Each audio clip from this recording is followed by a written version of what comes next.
2024년 4월 12일 밤 11시 베트남 하노이의 한 아파트. 50대 남성이 TV 앞에서 얼어붙어 있었습니다. 화면에는 인도 뉴델리 공항이 나왔습니다. 레드카펫이 깔려 있었습니다. 인도 총리가 누군가를 기다리고 있었습니다. 국가 정상이 공항에 직접 나온 것. 남성은 리모컨을 쥔 손이 떨렸습니다. 카메라가 도착 게이트를 비췄습니다. 삼성전자 로고가 보였습니다. 남성의 얼굴이 창백해졌습니다. 3개월 전만 해도 상황은 완전히 달랐습니다. 그 남성은 베트남 정부 고위 관료였습니다.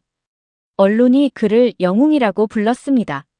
신문 일면에 그의 사진이 실렸습니다.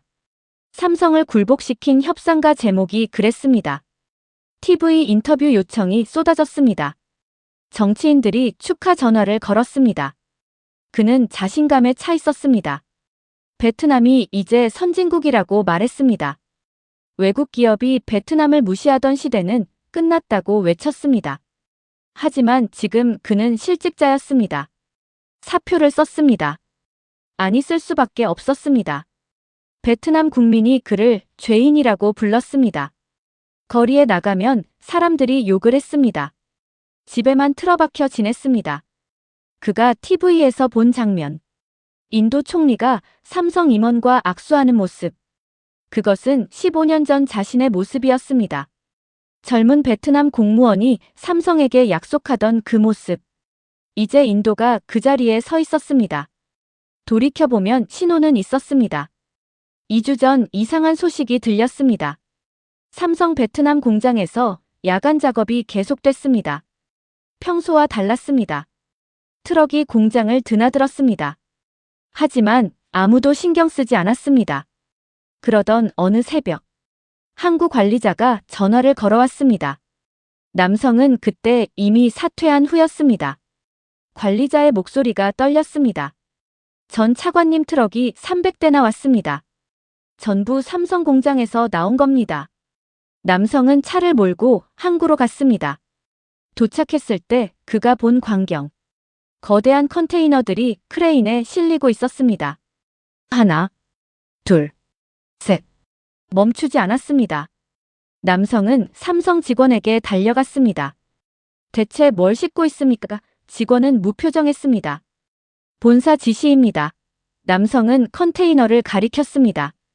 저 안에 뭐가 들었습니까? 직원이 답했습니다. 반도체 제조 장비입니다.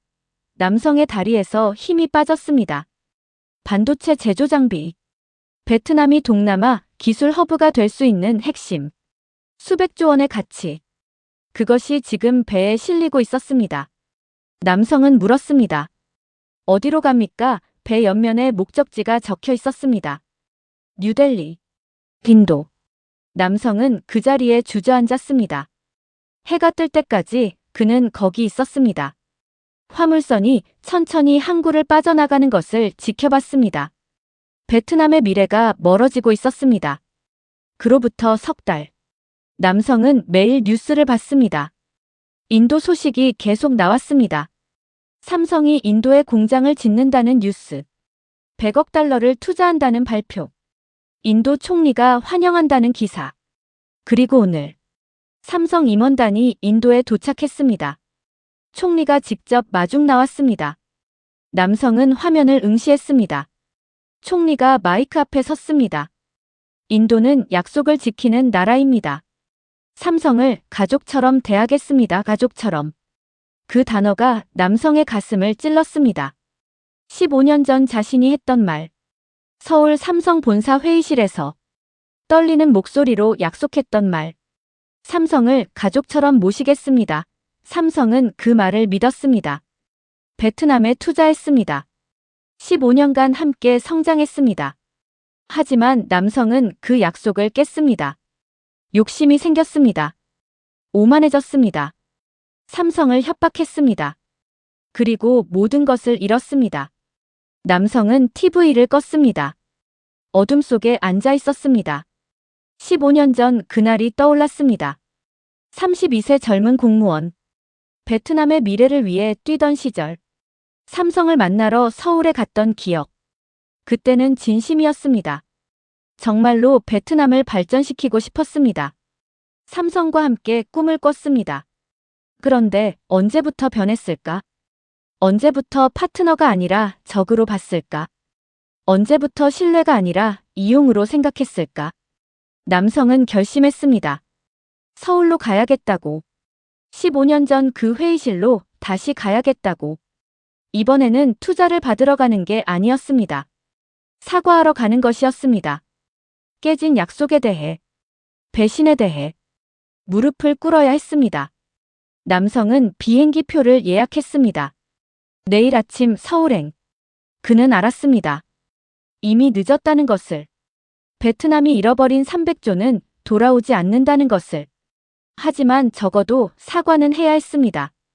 그게 남은 유일한 일이었습니다. 2009년 2월 서울 인천공항. 32세 베트남 공무원이 입국장을 나왔습니다. 이름은 팜 빈민. 투자기획부 과장이었습니다. 그의 손에는 서류 가방이 들려 있었습니다. 안에는 베트남 투자 제안서가 들어 있었습니다.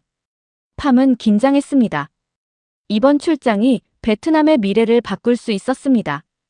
택시를 타고 서초동으로 향했습니다. 창밖으로 서울이 보였습니다. 깨끗한 도로, 높은 빌딩, 질서정연한 거리. 30년 전만 해도 이 나라도 전쟁의 폐허였다는 사실이 믿기지 않았습니다. 삼성전자 본사에 도착했습니다. 로비가 베트남 정부 청사보다 화려했습니다. 팜은 작아지는 느낌이었습니다. 엘리베이터를 타고 45층에 올라갔습니다. 전략기획실 회의실. 문을 열자 3명의 한국인이 앉아 있었습니다. 가운데가 김상무였습니다. 50대 중반. 날카로운 눈빛. 팜은 한국어로 인사했습니다. 안녕하십니까? 베트남 투자기획부 팜 빈민입니다. 김상무의 표정이 약간 풀렸습니다. 한국어 하시는군요. 대학 시절 서울에서 공부했습니다. 회의가 시작됐습니다. 팜은 준비한 자료를 펼쳤습니다. 베트남의 장점을 설명했습니다. 젊은 인구, 낮은 인건비, 정치 안정성. 하지만 김상무의 표정은 변하지 않았습니다. 옆에 앉은 재무담당이 물었습니다. 솔직히 베트남이 제시할 수 있는 조건이 뭡니까? 팜은 숨을 들이켰습니다. 10년 법인세 감면, 토지 무상 임대 5년. 그리고 김상무가 손을 들었습니다. 잠깐만요. 인도네시아는 15년 면세를 제한했습니다. 태국은 공장 부지에 도로까지 깔아준다고 합니다. 베트남은 그들과 어떻게 경쟁하시겠습니까? 팜은 입술을 깨물었습니다. 사실 베트남은 경쟁력이 없었습니다. 인프라도 부족했습니다. 기술력도 낮았습니다. 예산도 부족했습니다. 하지만 포기할 수 없었습니다. 팜은 자료를 내려놓았습니다. 준비한 멘트를 버렸습니다. 진심을 말하기로 했습니다. 상무님 한 가지만 여쭙겠습니다. 삼성이 진짜로 원하는 게 뭡니까? 김상무가 눈썹을 올렸습니다. 무슨 말씀이신지 조건입니까? 아니면 신뢰입니까? 회의실이 조용해졌습니다. 팜은 계속 말했습니다. 15년 면세는 15년 후에 끝납니다. 정권이 바뀌면 약속이 달라질 수 있습니다. 하지만 베트남은 다릅니다. 우리는 정권이 바뀌지 않습니다. 약속하면 30년이고 50년이고 지킵니다. 팜은 앞으로 몸을 기울였습니다. 우리가 드리는 건 화려한 조건이 아닙니다. 변하지 않는 신뢰입니다. 삼성을 가족처럼 모시겠습니다. 김상무가 한참 팜을 바라봤습니다. 그 말에 책임질 수 있습니까? 제 인생을 걸겠습니다. 6개월이 지났습니다. 팜은 매일 초조하게 기다렸습니다. 그러던 어느 날 이메일이 왔습니다. 김상무에게서였습니다. 제목은 간단했습니다. 결정팜은 손이 떨려 마우스를 제대로 잡을 수 없었습니다. 이메일을 열었습니다. 삼성전자 베트남 방ninh 공장 건설 결정. 투자 규모 6억 7천만 달러. 팜 과장님 덕분입니다. 팜은 사무실에서 소리내어 울었습니다. 동료들이 놀라 달려왔습니다. 팜은 화면을 가리켰습니다.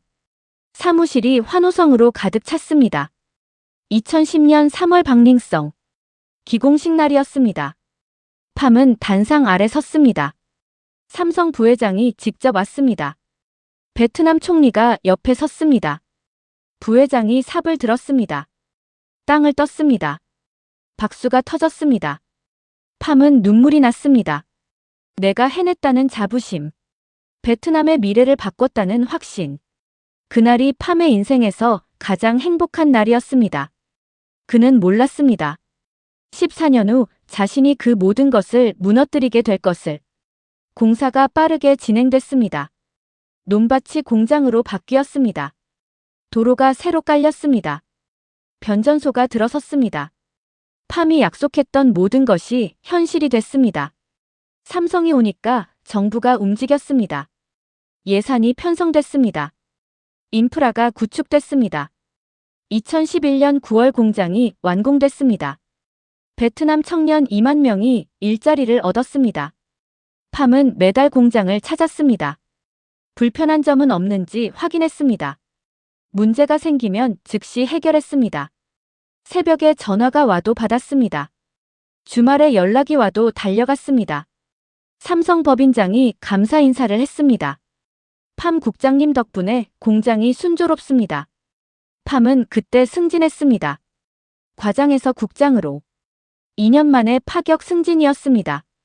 2013년 삼성이 제2공장 건설을 발표했습니다. 투자 규모 20억 달러. 타이응 웬성이었습니다. 팜은 다시 실무를 맡았습니다. 이번에는 더 수월했습니다. 경험이 있었으니까. 2014년 제2공장이 가동됐습니다. 고용 3만 명. 팜은 또 승진했습니다. 국장에서 차관으로. 베트남 투자기획부 실세가 됐습니다. 언론이 팜을 주목했습니다. 베트남 경제의 설계자 신문에 그의 인터뷰가 실렸습니다. TV에 나가 강연을 했습니다. 청년들에게 꿈을 가지라고 말했습니다. 팜은 유명인이 됐습니다. 2015년 팜의 아들이 대학을 졸업했습니다. 삼성 베트남에 취직했습니다. 아들이 신나서 말했습니다. 아버지, 저 삼성 붙었어요. 팜은 축하했습니다. 하지만 속으로는 복잡했습니다. 내 아들조차 베트남 기업이 아니라 한국 기업에 취직하다니. 그날 밤 팜은 잠을 이루지 못했습니다. 2017년 팜은 자료를 모으기 시작했습니다. 삼성이 베트남에서 얼마를 버는지, 얼마의 세금을 내는지 숫자를 보고 충격받았습니다. 순이익 8조 원, 납부세금 4천억 원, 실효세율 5%.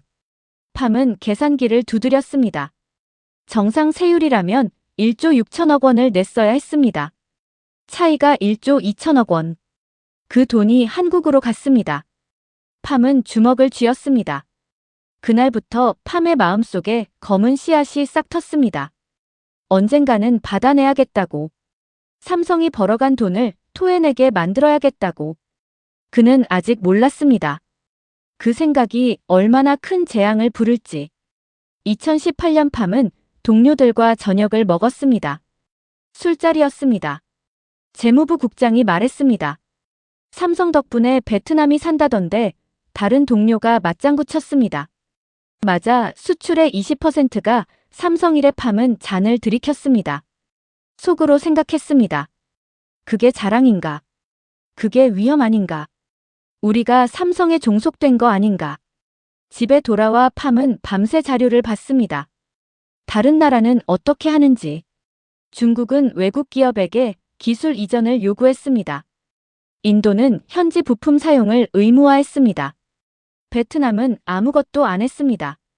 그냥 공장 부지만 제공했습니다. 세금만 깎아줬습니다. 노동력만 공급했습니다. 팜은 분노가 치밀었습니다.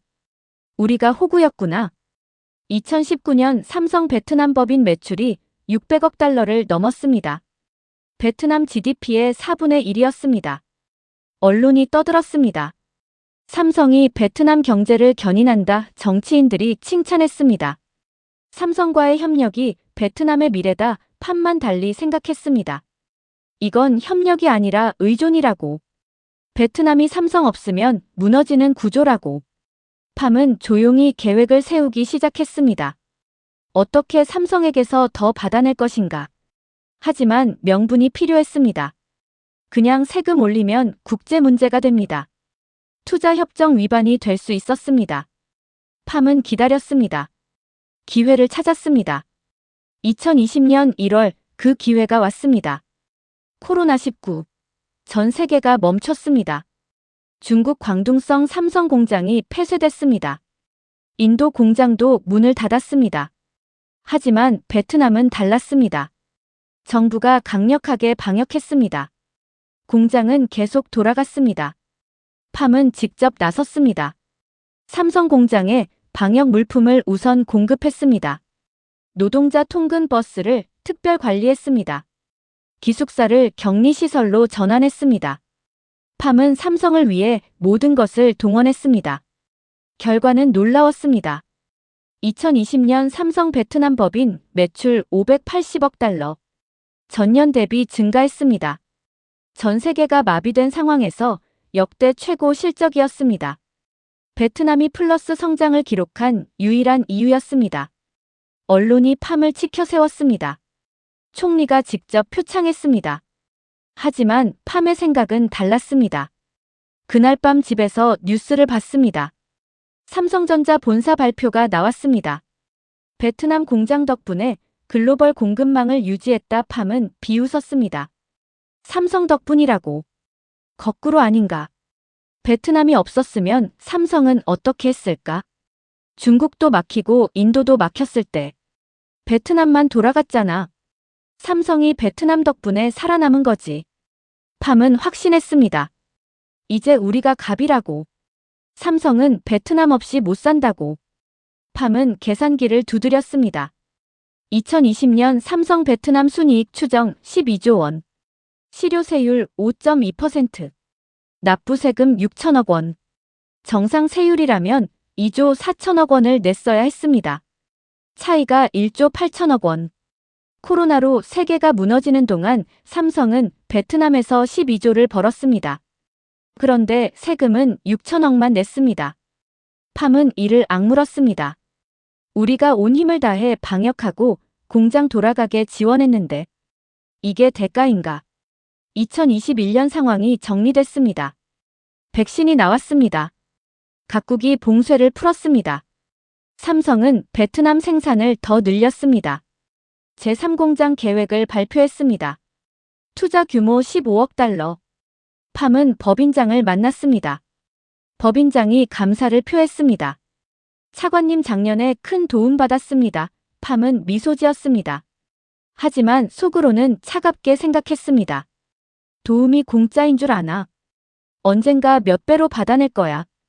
그때부터 팜은 구체적 계획을 세우기 시작했습니다. 2021년 하반기 국제뉴스가 나왔습니다. 글로벌 최저한세 논의.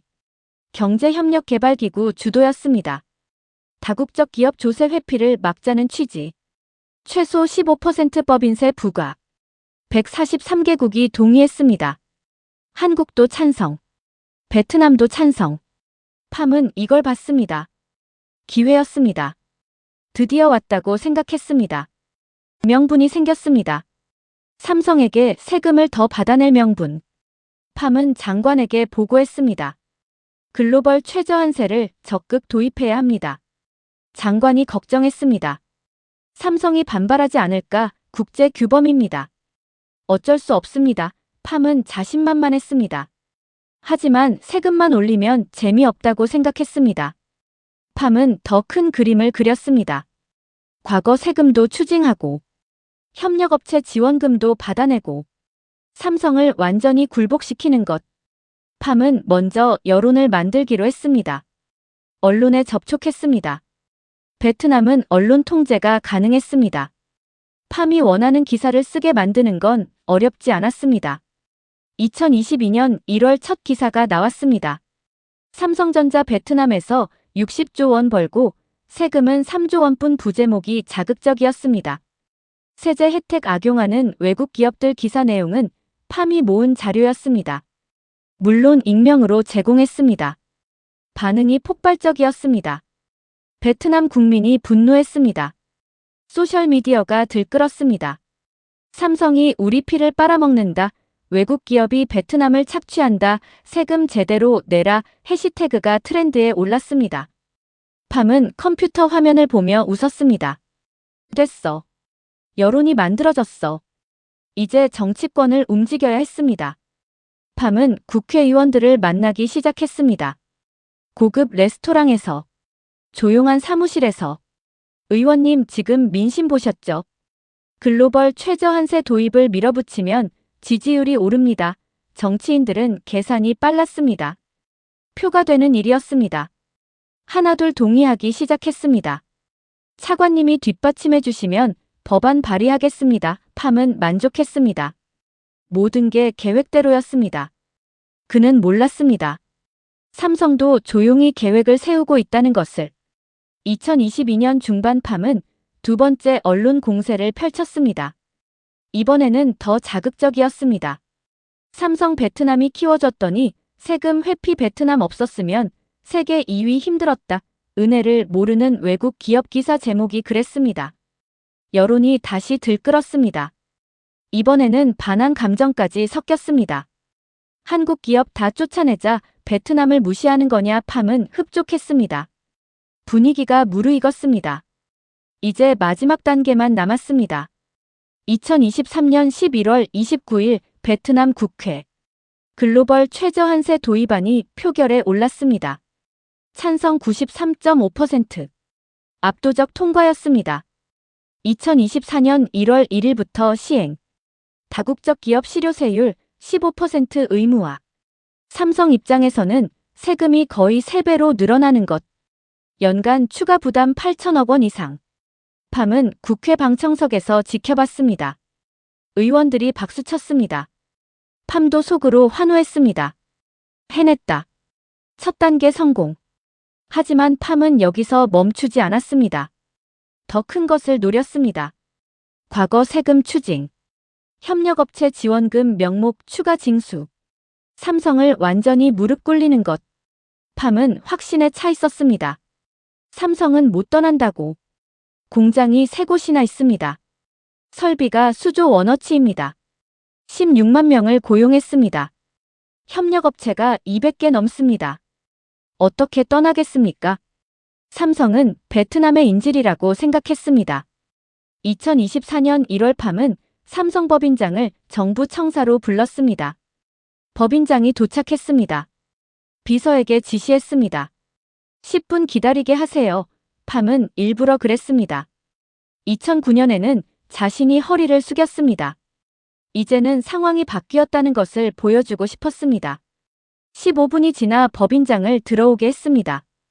팜은 자리에서 일어나지 않았습니다. 손짓으로 앉으라고 했습니다. 서류를 테이블에 놓았습니다. 던지듯이. 이게 뭔지 아시죠? 글로벌 최저한세 적용 세금 고지서였습니다. 법인장이 서류를 집어들었습니다. 숫자를 확인했습니다. 얼굴이 굳었습니다. 차관님, 이건 작년 대비 3배입니다. 국제 규범이니까요. 팜은 다리를 꼬고 앉았습니다. 그리고 한 가지 더 있습니다. 법인장이 팜을 봤습니다. 과거 세금 문제입니다. 팜은 준비한 자료를 펼쳤습니다. 지난 15년간 삼성이 세제 혜택으로 덜 낸 세금이 얼마인지 계산했습니다. 약 10조 원입니다.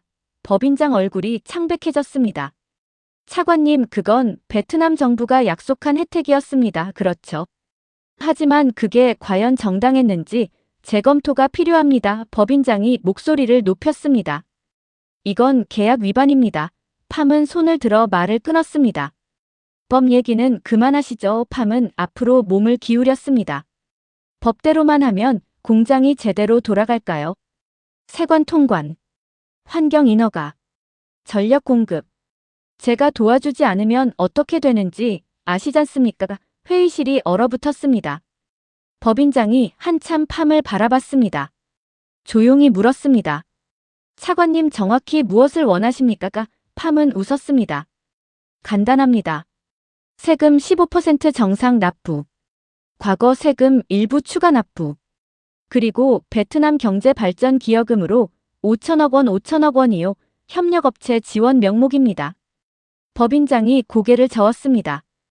그건 본사 승인이 필요합니다. 알겠습니다. 본사에 보고하십시오. 답변은 빨리 주셔야 합니다. 이달 말까지 팜은 일어섰습니다. 회의 끝이라는 신호. 마지막으로 한마디 했습니다. 참 베트남 언론 분위기 아시죠? 삼성에 대한 여론이 좋지 않습니다.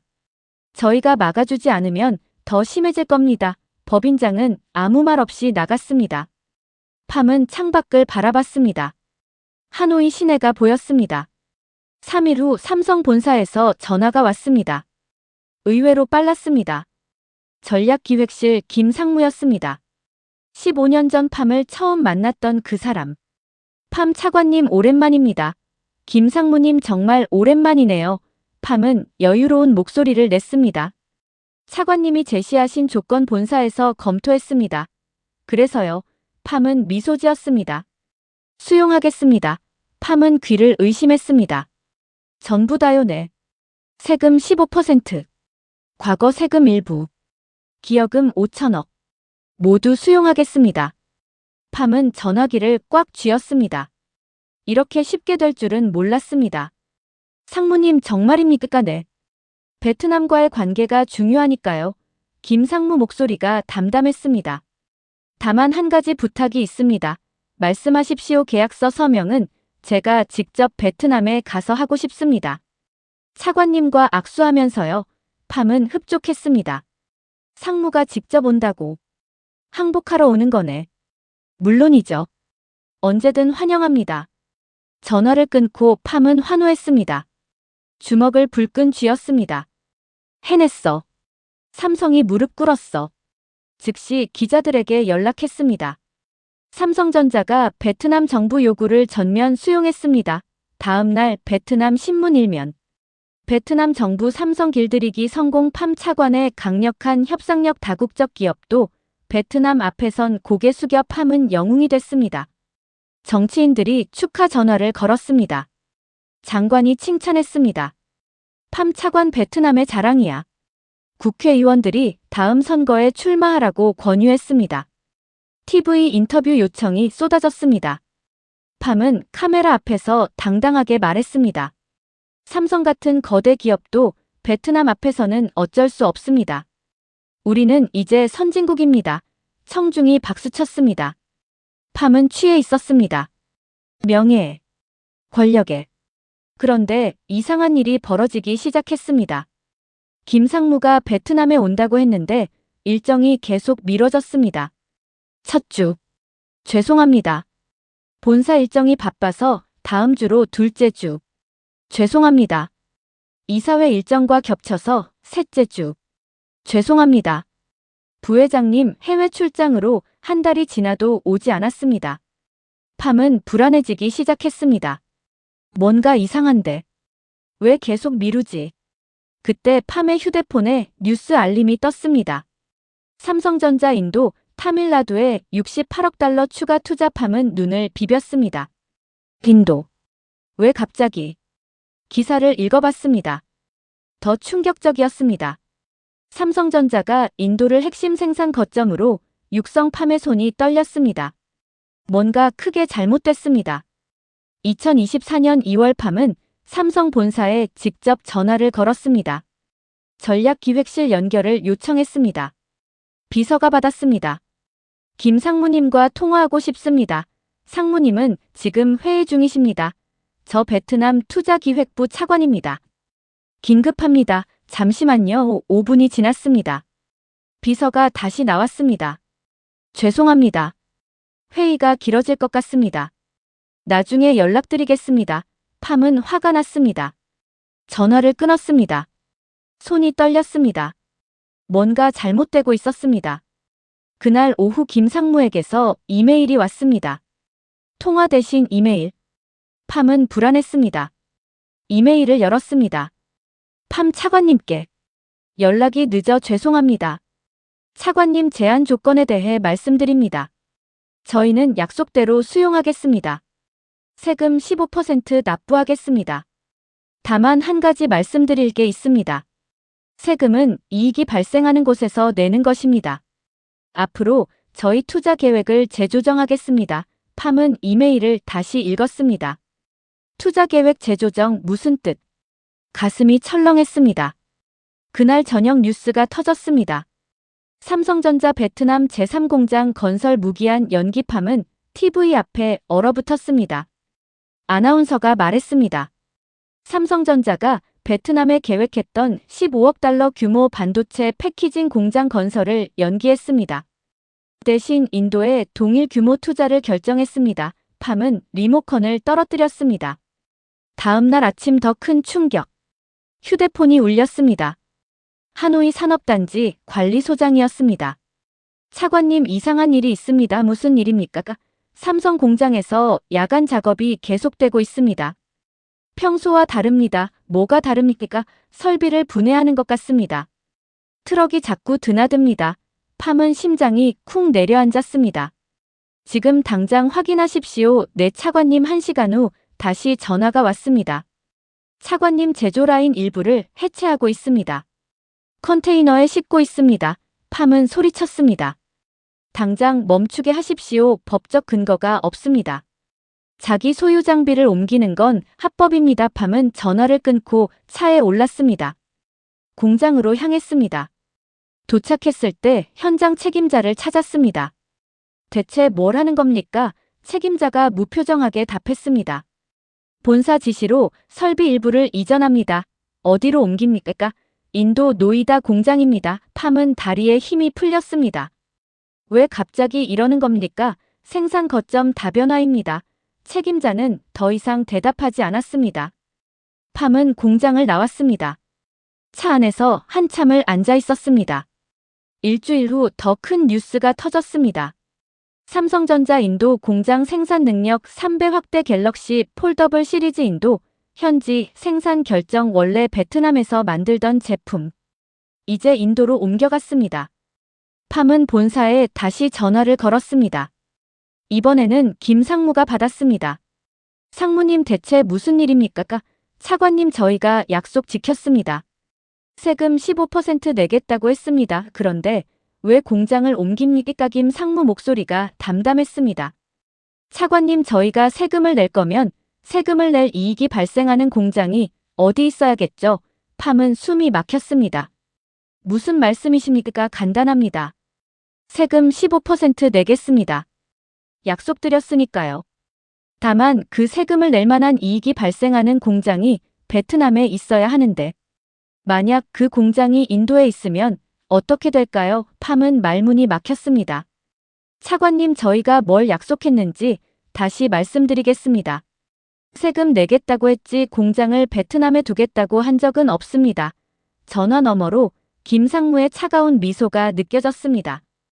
2009년 차관님이 저에게 그러셨습니다. 삼성이 진짜로 원하는 건 조건이 아니라 신뢰라고. 저희도 신뢰를 원했습니다. 근데 그 신뢰를 차관님이 깨셨잖습니까? 팜은 아무 말도 할 수 없었습니다. 차관님, 저희는 약속을 지킵니다. 세금 15% 내겠습니다. 다만 그 세금을 낼 이익이 어느 나라에서 발생하느냐는 저희가 결정할 일이죠. 김상무가 마지막으로 말했습니다. 아, 그리고 차관님. 서명식은 취소합니다. 대신 다른 서류를 보내드리겠습니다. 설비 이전 통보서요. 전화가 끊어졌습니다. 팜은 전화기를 쥐고 한참을 앉아 있었습니다. 온몸이 얼어붙었습니다. 그날 밤 팜은 잠을 이룰 수 없었습니다. 새벽 2시 휴대폰이 울렸습니다. 하이퐁 항만 청장이었습니다. 차관님, 큰일 났습니다. 팜은 벌떡 일어났습니다. 무슨 일입니까? 삼성 공장에서 컨테이너 트럭이 나오고 있습니다. 지금 셀 수도 없이 많습니다. 전부 항구로 향하고 있습니다. 뭐라고요? 화물선이 대기 중입니다. 세관에서 긴급 연락이 왔습니다. 팜은 옷을 걸쳤습니다. 차 키를 집었습니다. 새벽 3시 하이퐁 항구. 팜이 도착했을 때 눈앞의 광경은 악몽이었습니다. 끝없이 줄지어 선 컨테이너 트럭. 수백 대가 넘었습니다. 거대한 크레인이 쉬지 않고 컨테이너를 화물선에 싣고 있었습니다. 팜은 세관 직원에게 달려갔습니다. 저게 뭡니까? 뭘 싣고 있는 겁니까? 제조 장비입니다. 차관님. 반도체 패키징 설비. 첨단 제조 장비들입니다. 팜은 숨이 막혔습니다. 반도체 패키징 설비. 삼성이 베트남에 짓기로 했던 첨단 공장의 핵심. 베트남을 동남아 기술 허브로 만들어줄 장비. 수백조 원의 미래. 그것이 지금 배에 실리고 있었습니다. 팜은 삼성 현장 책임자를 붙잡았습니다. 당장 멈추시오. 책임자가 팜을 봤습니다. 표정이 무덤덤했습니다. 본사 지시입니다. 무슨 권한으로 멋대로 설비를 빼냅니까? 설비 이전은 기업의 자유입니다. 베트남 법에 위반되지 않습니다. 팜은 말문이 막혔습니다. 사실이었습니다. 법적으로 막을 근거가 없었습니다. 팜은 주저앉았습니다. 컨테이너가 계속 실렸습니다. 1개, 2개, 10개, 100개. 멈추지 않았습니다. 베트남의 미래가 한 상자씩 사라지고 있었습니다. 팜은 휴대폰을 꺼냈습니다. 장관에게 전화했습니다. 받지 않았습니다. 총리실에 전화했습니다. 새벽이라 아무도 받지 않았습니다. 팜은 무력했습니다. 아무것도 할 수 없었습니다. 아침 해가 떴을 때 화물선이 닻을 올렸습니다. 천천히 항구를 빠져나갔습니다. 배 옆면에 글씨가 보였습니다. 뉴델리. 팜은 그 배가 수평선 너머로 사라질 때까지 서 있었습니다. 2024년 3월 팜은 정부 청사로 돌아왔습니다. 이미 난리가 나 있었습니다. 언론에 기사가 떴습니다. 삼성전자 베트남 핵심 설비 대거 철수 반도체 공장 건설 전면 중단 인도로 이전 확정 팜의 휴대폰이 쉴 새 없이 울렸습니다. 장관. 팜 이게 대체 무슨 일이야? 국회의원들. 차관이 협상 잘했다며 기자들. 인터뷰 요청합니다. 팜은 전화를 받을 수 없었습니다. 손이 떨려 휴대폰을 쥘 수 없었습니다. 오후에 긴급 국무회의가 소집됐습니다. 팜이 회의실에 들어가자 모든 시선이 그에게 쏠렸습니다. 며칠 전까지 영웅이라 칭찬하던 사람들. 이제는 죄인을 보는 눈빛이었습니다. 총리가 입을 열었습니다. 팜 차관 상황을 설명하시오. 팜의 입술이 바짝 말랐습니다. 총리님, 삼성이 예상과 다르게 움직였습니다. 예상과 다르게. 자네가 협상을 잘했다고 했잖아. 그건 삼성이. 삼성이 뭘 어쨌다는 거야. 총리 목소리가 날카로워졌습니다. 팜 차관, 삼성은 자네가 요구한 세금을 내겠다고 했어. 다만 세금을 낼 공장이 베트남에 없으면 낼 세금도 없다는 거지. 이게 삼성 잘못이야.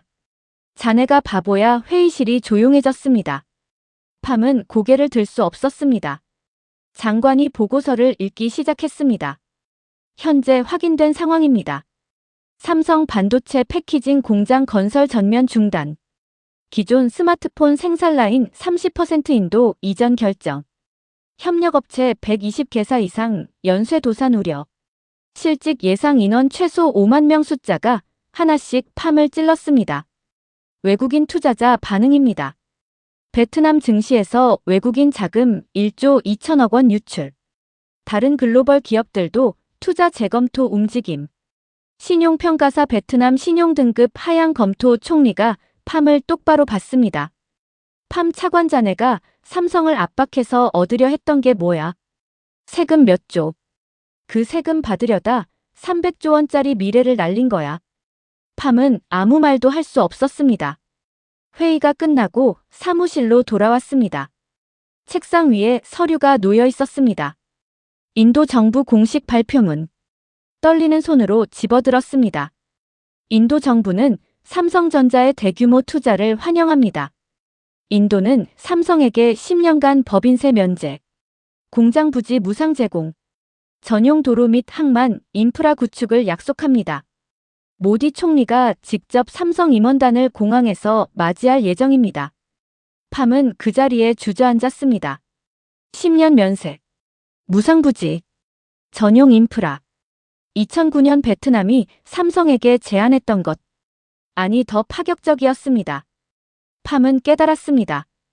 삼성이 베트남을 떠난 게 아니었습니다. 베트남이 삼성을 쫓아낸 것, 그리고 인도가 두 팔 벌려 환영한 것. 팜은 울었습니다. 15년 전 자신이 했던 약속. 삼성을 가족처럼 모시겠습니다. 그 약속을 자신이 깼습니다. 다음 날 베트남 언론의 논조가 완전히 바뀌었습니다. 며칠 전까지 팜을 영웅이라 불렀습니다. 이제는 죄인이라 몰아붙였습니다. 삼성 떠난 건 정부 실책 팜 차관 책임 대두 협상 실패로 300조 원 날려 팜의 오만함이 베트남 경제 망쳤다 팜이 뿌린 씨앗이었습니다. 언론을 이용해 삼성을 공격했습니다. 이제 그 언론이 팜을 공격했습니다. 사무실에 출근했습니다. 비서가 말했습니다. 차관님, 장관님이 부르십니다. 장관 사무실에 들어갔습니다. 장관이 서류를 내밀었습니다. 사직서 양식. 팜은 멍했습니다. 장관님, 팜 지금 자네 머리 위로 폭탄이 떨어지려 해. 국회에서 청문회 열자는 얘기 나와. 총리실에서도 책임자 문책하라는 압박 들어와. 자네가 사표 안 쓰면 나도 같이 죽어. 팜은 장관 눈을 봤습니다. 거기엔 동정도 분노도 없었습니다. 그냥 차가운 계산만 있었습니다. 장관님, 저는 베트남을 위해 장관이 비웃었습니다. 자네가 한 건 베트남을 위한 게 아니야. 자네 출세를 위한 거였지. 삼성 길들여서 영웅 되려 했잖아. 근데 망했어. 팜은 아무 말도 할 수 없었습니다. 장관이 펜을 내밀었습니다. 사표와 팜은 펜을 받았습니다. 손이 떨렸습니다. 사직서를 쓰는 동안 눈물이 떨어졌습니다. 글씨가 번졌습니다. 2009년부터 15년. 삼성과 함께 성장한 시간. 베트남 경제 중심에 있었던 시간. 모든 게 끝났습니다. 팜은 사표를 제출하고 사무실을 나왔습니다. 복도를 걸으면서 직원들이 팜을 피했습니다. 눈도 마주치지 않았습니다. 건물을 나서는 순간 기자들이 몰려왔습니다. 팜 전 차관 사퇴하셨습니까? 삼성철수 책임지는 겁니까? 국민에게 한마디. 팜은 아무 말 없이 차에 올랐습니다. 차창 밖으로 하노이 거리가 보였습니다. 평범한 베트남 사람들이 걸어다녔습니다. 그들 중 얼마나 많은 사람이 삼성 덕분에 먹고 살았을까? 협력업체 직원, 식당 주인, 상점 주인. 그들의 삶이 무너지려 하고 있었습니다. 팜의 오만함 때문에. 차가 박링성 방향으로 향했습니다. 팜은 삼성 제1공장을 보고 싶었습니다. 2010년 기공식을 했던 그곳. 공장에 도착했을 때 예전과 달랐습니다. 정문 앞에 노동자들이 모여 있었습니다. 피켓을 들고 있었습니다. 일자리를 지켜주세요. 삼성 떠나지 마세요. 우리 가족을 살려주세요. 팜은 차에서 내리지 못했습니다. 노동자 중 한 명이 팜의 차를 알아봤습니다. 달려왔습니다. 차관님. 차관님이 삼성 쫓아낸 거 맞죠? 왜 그랬어요? 그의 눈에서 눈물이 흘렀습니다. 저 이 공장에서 10년 일했어요. 애들 셋 키우고 집도 샀어요. 근데 이제 어떡해요? 팜은 아무 말도 할 수 없었습니다. 차를 돌렸습니다. 집으로 향했습니다. 집에 도착했을 때 아들이 거실에 앉아 있었습니다. 삼성에서 일하던 아들. 아버지 아들의 눈에 눈물이 고여 있었습니다. 오늘 사직 통보받았어요. 팜은 그 자리에 무릎을 꿇었습니다. 미안하다. 정말 미안해. 아들을 껴안고 울었습니다. 내가 뭘 한 거지? 베트남을 위한다면서. 결국 내 아들까지 거리로 내몬 거야. 2024년 4월 한 달이 지났습니다. 팜은 집에만 있었습니다.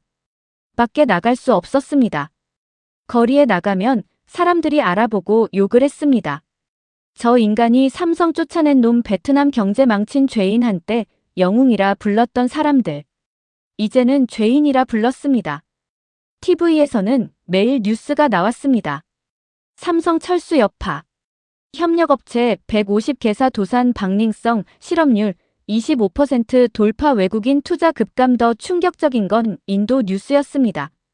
삼성전자 인도 공장 생산량 3배 확대. 인도 아시아 최대 스마트폰 생산국 부상. 원래 베트남이 가져갈 타이틀. 이제 인도가 가져갔습니다. 4월 12일 저녁. 특별 뉴스가 나왔습니다. 팜은 TV를 켰습니다. 인도 뉴델리 국제공항이 나왔습니다. 레드카펫이 깔려 있었습니다. 카메라가 도착 게이트를 비췄습니다. 삼성 임원단이 나왔습니다. 그 순간 놀라운 광경. 인도 총리 나렌드라 모디가 직접 나와 있었습니다. 국가 정상이 기업 임원을 맞이하러 공항에 나온 것. 팜은 숨이 막혔습니다. 모디 총리가 두 팔을 벌렸습니다. 삼성 임원과 악수했습니다. 포옹했습니다. 꽃다발을 건넸습니다. 카메라 플래시가 터졌습니다. 팜은 화면을 응시했습니다. 모디가 마이크 앞에 섰습니다. 삼성을 환영합니다. 인도는 삼성의 새로운 고향입니다. 우리는 약속을 지키는 나라입니다. 삼성을 가족처럼 대하겠습니다. 가족처럼. 그 단어가 팜의 가슴을 찔렀습니다. 15년 전 자신이 했던 말. 서울 삼성 본사에서 떨리는 목소리로 약속했던 말. 팜은 리모컨을 던졌습니다. TV가 깨졌습니다. 하지만 소리는 계속 들렸습니다. 인도 상공부 장관이 말하고 있었습니다. 인도는 삼성에게 10년 법인세 면제를 제공합니다. 공장 부지는 무상입니다. 전용 도로와 항만을 건설하겠습니다. 전력 공급을 보장하겠습니다. 팜은 귀를 막았습니다. 들고 싶지 않았습니다. 하지만 계속 들렸습니다. 인도는 삼성을 파트너로 대합니다. 세금 뜯어내려 협박하지 않습니다. 같이 성장하자고 손 내밉니다. 팜은 바닥에 주저앉았습니다. 울었습니다. 밤새도록. 다음 날 아침 팜은 결심했습니다. 서울로 가야겠다고. 15년 전 그 회의실로 다시 가야겠다고. 이번에는 투자를 받으러 가는 게 아니었습니다. 사과하러 가는 것. 며칠 후 팜은 인천공항에 내렸습니다. 15년 만에 서울. 2009년에도 이맘때였습니다. 그때는 희망을 안고 왔습니다. 이번에는 사과를 하러 왔습니다. 바람이 차가웠습니다. 팜은 외투깃을 세웠습니다. 택시를 탔습니다. 서초구 삼성전자 본사로 차가 달렸습니다. 창밖으로 서울이 보였습니다. 15년 전보다 더 발전했습니다. 고층 빌딩이 더 많아졌습니다. 도로가 더 깨끗해졌습니다. 전광판에 한국 기업 광고가 보였습니다. 삼성, LG, 현대. 전쟁의 폐허에서 70년 만에 세계 10위 경제대국. 어떻게 가능했을까? 팜은 이제 알았습니다. 신뢰. 약속을 지키는 것. 파트너를 존중하는 것. 그것이 한국을 만들었습니다. 삼성전자 본사에 도착했습니다. 로비는 15년 전과 똑같았습니다. 화려했습니다. 팜은 접수대로 갔습니다. 전략기획실 김태준 상무님 뵐 수 있을까요? 예약 있으십니까? 없습니다. 저는 베트남에서 온 팜 빈민입니다. 직원이 전화를 걸었습니다. 잠시 후 대답이 왔습니다. 올라오시랍니다. 45층입니다. 팜은 엘리베이터를 탔습니다. 15년 전과 같은 엘리베이터. 그때는 떨리는 마음으로 탔습니다. 지금은 더 떨렸습니다. 45층. 문이 열렸습니다. 비서가 안내했습니다. 회의실 문을 열었습니다. 김상무가 앉아 있었습니다. 15년 만에 재회. 팜은 문 앞에 서서 말했습니다. 상무님 사과하러 왔습니다. 김상무가 일어섰습니다. 앉으세요. 팜씨. 팜은 의자에 앉지 않고 서 있었습니다. 상무님, 2009년에 제가 뭐라 했는지 기억하십니까? 삼성을 가족처럼 모시겠다 했습니다. 신뢰를 드리겠다 했습니다. 근데 저는 그 약속을 지키지 못했습니다. 김상무가 가만히 팜을 봤습니다. 팜은 계속 말했습니다. 저는 삼성이 베트남의 인질이라 생각했습니다. 공장이 많아서 절대 못 떠난다고. 그래서 협박하면 돈을 뜯어낼 수 있을 거라 생각했습니다. 근데 제가 틀렸습니다. 삼성은 인질이 아니라 파트너였습니다. 팜은 고개를 숙였습니다. 허리를 90도로 숙였습니다. 죄송합니다. 정말 죄송합니다. 제가 베트남을 망쳤습니다. 제 오만함이 모든 걸 무너뜨렸습니다. 한참 침묵이 흘렀습니다. 김상무가 입을 열었습니다. 팜씨 2009년에 제가 물었습니다. 그 말 책임질 수 있느냐고. 뭐라 대답했는지 기억하십니까? 팜은 기억했습니다. 인생을 걸겠다 했습니다. 맞습니다. 그리고 저는 그 말을 믿었습니다. 삼성이 베트남에 투자한 건 조건 때문이 아니었습니다. 팜씨 때문이었습니다. 당신의 열정, 당신의 진심, 그게 우리를 움직였습니다. 김상무가 한숨을 쉬었습니다. 근데 당신이 변했습니다. 열정이 오만함으로, 진심이 욕심으로 바뀌었습니다. 그래서 우리도 떠날 수밖에 없었습니다. 팜은 눈물이 났습니다. 알고 있습니다. 다 제 잘못입니다. 김상무가 일어나 팜에게 다가왔습니다. 그리고 손을 내밀었습니다. 팜씨 악수합시다. 팜은 놀라 그를 봤습니다. 저한테 악수를 당신이 사과하러 온 건 용기 있는 행동입니다. 잘못을 인정하는 건 쉽지 않습니다. 팜은 떨리는 손으로 악수했습니다. 김상무가 말했습니다. 삼성은 베트남을 버리지 않았습니다. 기존 공장은 유지하기로 했습니다. 베트남 노동자들이 너무 열심히 일했습니다. 그 사람들에게는 죄가 없습니다. 팜은 고개를 끄덕였습니다. 그리고 팜씨 아드님 잘하고 있습니다. 팜은 놀랐습니다. 아들을 아십니까? 한국 본사로 발령 냈습니다. 실력이 좋습니다. 승진 대상입니다. 팜은 또 울었습니다. 감사합니다. 제가 그렇게 나쁜 짓을 했는데 팜씨 삼성은 기업입니다. 감정으로 움직이지 않습니다. 아드님은 아드님입니다. 저희는 인재를 뽑는 것이지 복수하는 게 아닙니다. 김상무가 창밖을 가리켰습니다. 팜씨 서울을 보십시오. 70년 전 이 도시는 폐허였습니다. 베트남보다 가난했습니다. 근데 지금은 어떻습니까? 팜은 창밖을 봤습니다. 반짝이는 도시. 신뢰 때문입니다. 약속을 지키는 문화. 파트너를 존중하는 정신. 그것이 대한민국을 만들었습니다. 김상무가 팜을 의자에 앉게 했습니다. 두 사람은 마주 앉았습니다. 김상무가 커피를 권했습니다. 팜은 손이 떨려 잔을 제대로 쥘 수 없었습니다. 김상무가 조용히 말을 이었습니다. 팜씨 한 가지만 기억하십시오. 기업과 국가는 적이 아닙니다. 파트너입니다. 같이 성장해야 다 잘 삽니다. 당신이 그걸 몰랐던 건 아닙니다. 잠시 잊었을 뿐입니다. 팜은 고개를 끄덕였습니다. 회의실을 나오면서 팜은 창밖을 다시 봤습니다. 서울 하늘이 맑았습니다. 햇빛이 빌딩을 비췄습니다. 팜은 생각했습니다. 대한민국. 60년 전 베트남보다 가난했던 나라. 전쟁의 폐허에서 세계 10위 경제대국이 된 나라. 삼성은 그 나라를 대표하는 기업. 기술만 대단한 게 아닙니다. 정신이 대단한 것. 복수하지 않는 기업. 적을 만들지 않는 기업. 파트너를 존중하는 기업. 팜은 그걸 몰랐습니다. 공항으로 가는 택시 안에서 팜은 중얼거렸습니다. 한국 정말 대단한 나라야? 기사가 물었습니다.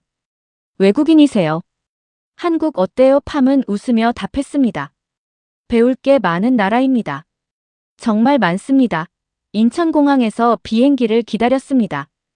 팜은 생각했습니다. 내가 베트남을 망친 건 사실. 하지만 끝난 건 아닙니다. 삼성이 가르쳐준 교훈. 파트너를 존중하라. 신뢰를 지켜라. 같이 성장하라. 팜은 그걸 베트남에 전하고 싶었습니다. 비행기가 이륙했습니다. 창밖으로 대한민국이 점점 작아졌습니다. 팜은 그 땅을 보며 다짐했습니다. 언젠가 베트남도 대한민국처럼 되게 하겠다고. 기업을 존중하고 파트너와 함께 성장하는 나라로 만들겠다고. 삼성이 준 교훈을 절대 잊지 않겠다고. 하노이에 도착했습니다. 팜은 집으로 돌아가지 않았습니다. 작은 사무실을 하나 임대했습니다. 간판을 달았습니다. 빈민 컨설팅 외국 기업의 베트남 투자를 돕는 회사였습니다. 첫 고객이 왔습니다. 일본 제조업체였습니다. 베트남 투자를 고민하고 있었습니다. 팜은 그들에게 말했습니다. 베트남 정부를 파트너로 대하십시오. 세금 회피하려 하지 마십시오. 투명하게 하십시오. 그래야 오래 갑니다. 일본 기업 담당자가 놀랐습니다. 보통 컨설턴트들은 세금 줄이는 방법을 알려주던데요. 팜은 고개를 저었습니다. 그게 나중에 문제가 됩니다. 저는 그걸 배웠습니다. 두 번째 고객이 왔습니다. 독일 자동차 부품 회사였습니다. 팜은 또 같은 말을 했습니다. 현지 인력을 존중하십시오. 기술 이전을 두려워하지 마십시오. 같이 성장해야 합니다. 독일 기업인이 물었습니다.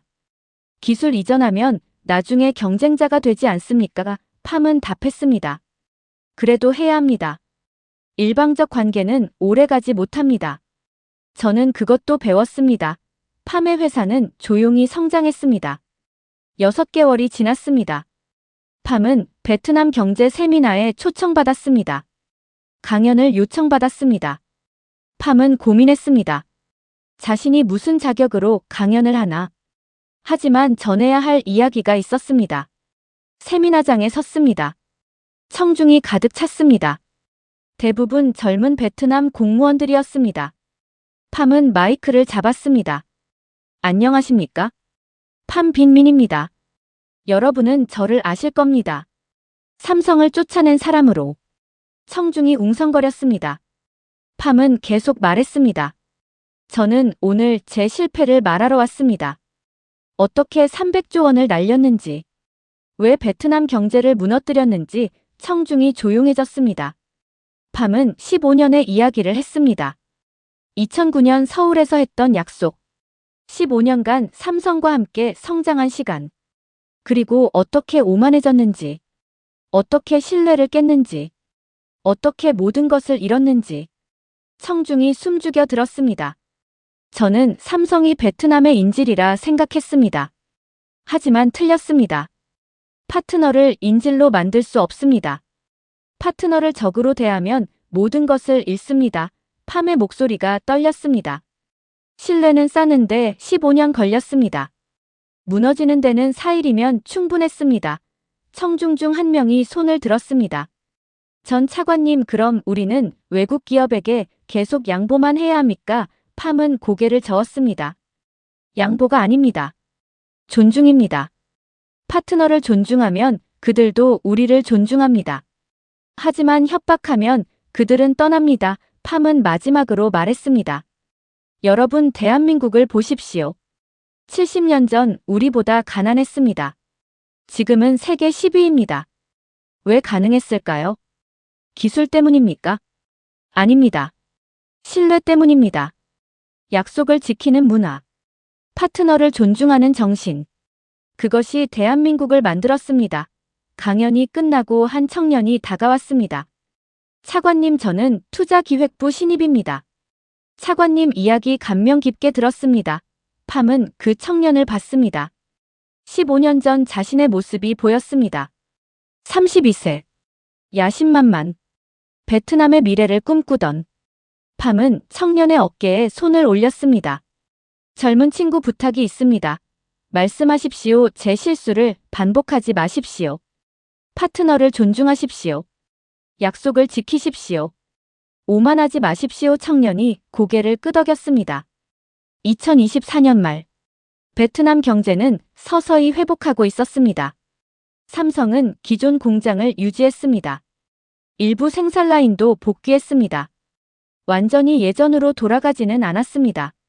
하지만 베트남은 배웠습니다. 뼈아픈 대가를 치르고.